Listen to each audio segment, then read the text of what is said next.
Hey everyone, it's Ben Hardy here, and in today's video, we're reviewing the Ford Explorer Platinum. Before we get in this video, I want to give a huge shout out and thank you to the Larry H. Miller Super Ford here in Salt Lake for giving me some time with this Explorer.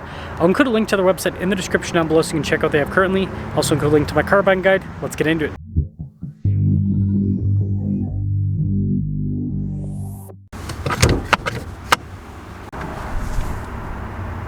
Under the hood, we have a turbo 3-liter V6 that goes through a 10-speed automatic transmission.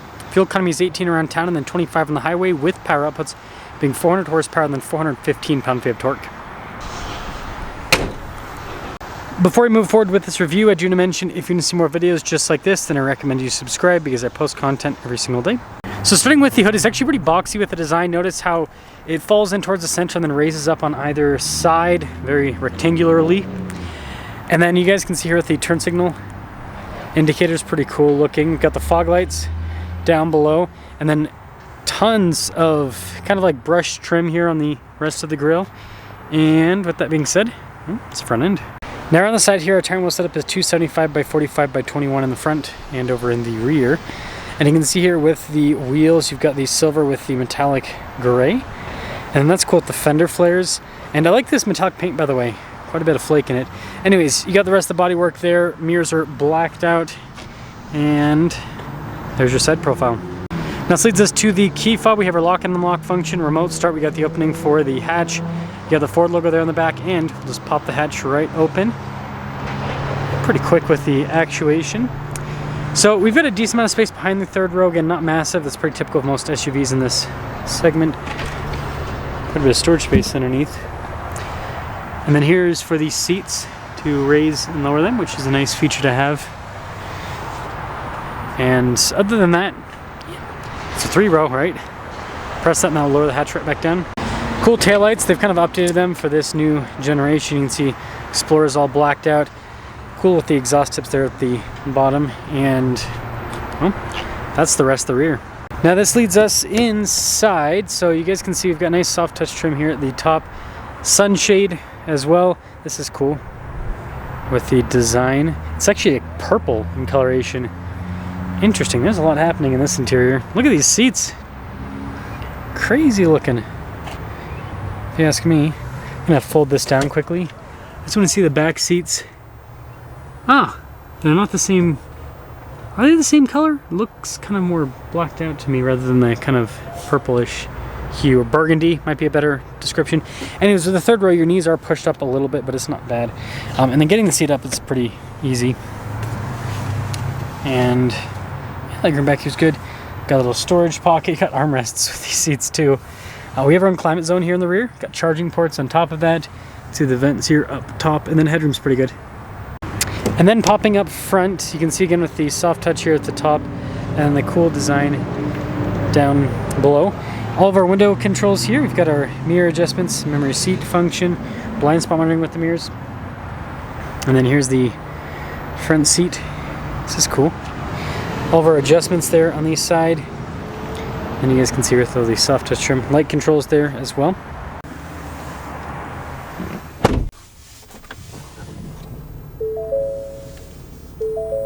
So here's a quick look at the steering wheel. You can see soft touch all around. Bunch of practical controls in the front, including for our voice command controls, volume controls, adaptive cruise control, all of that.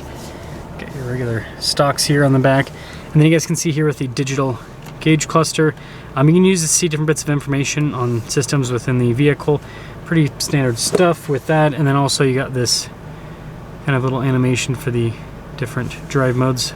360 camera system in reverse, which is always nice. Good resolution with the camera system as well. And then as for the rest of the infotainment system, so stuff like the climate controls are built into the screen now. So if I wanted to change the temperature, for example, adjust the seat, you get heated and cooled seats with this, heated steering wheel as well. Can turn everything off. Like it's all really easy to use, but yes, it is all built into the screen now. So some of you might not care. Some of you might say, hey, I'd rather have a physical button for hill descent control, for example, or, you know, with the seats. Why is that not clicking? There we go. If you want to turn on the massage function, right? Yeah, that's all. Anyway, soft touch all across the dash. You got more of that cool trim down below. Got our charging area right here with a few physical controls for stuff like stability control, for example, auto stop start and all of that. And then this is cool with a little storage area. Shifter here for the 10-speed. Got some cup holders right next to it. Drive mode select with your parking brake. More storage. Nice trim here on the top. And then glove boxes. It's big.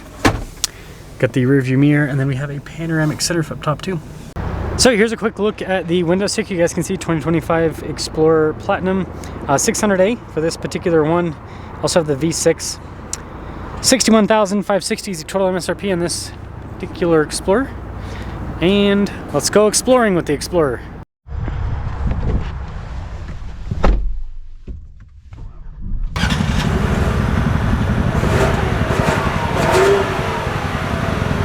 Let us talk about visibility here. So over the hood, both the mirrors, do a blind spot warning.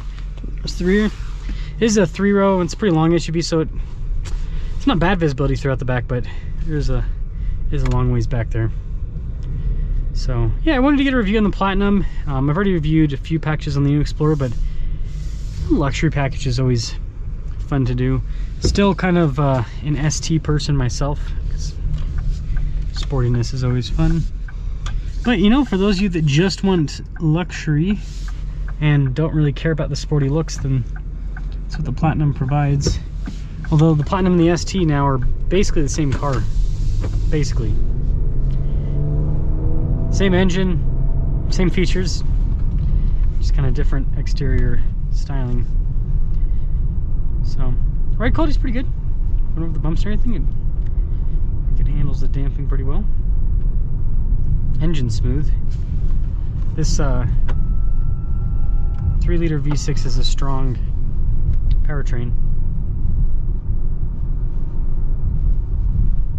Yeah, it does well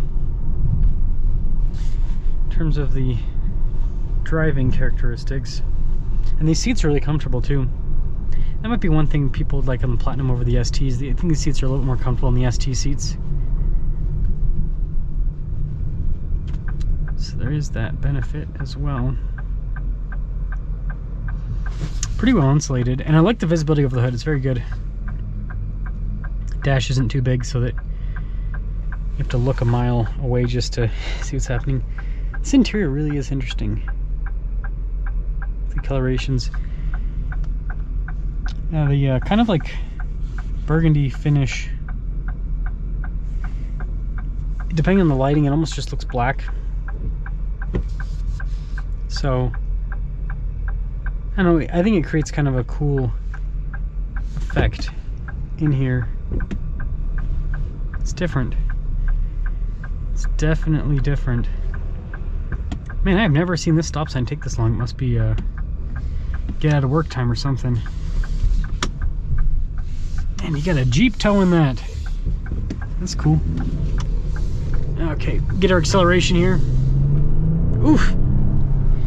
Yeah, it's got some power. Obviously turbocharged, so you know it takes a second to spool up and all that, but man, it's got power. V6 is impressive. And over the train tracks it as well too. So to sum things up, I like it. It drives well. It's got a lot of nice features. It's got solid power.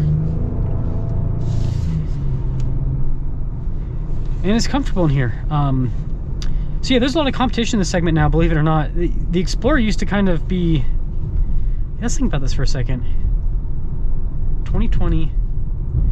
Now, the Explorer hasn't always been alone, but also kind of. Because in 2020, you had the Palisade and the Telluride that, you know, blew this market up because super luxe inside. But they don't have performance, right? They just have that naturally aspirated V6, whereas this with turbo V6 has performance. But now you've got the CX-90. That's got performance. And then, you know, Jeep still with the Grand Cherokee L, where you can get it with a V8. It's kind of an exciting one. Durango as well with the V8. So, yeah, there's a lot of exciting stuff in this segment now. So, let me know you guys think about the Explorer, and let me know what you think about this in the segment. Do you think this is still top dog? Or do you think that the Mazda with their new turbo inline 6 or Dodge with their old school V8 wins out in your mind?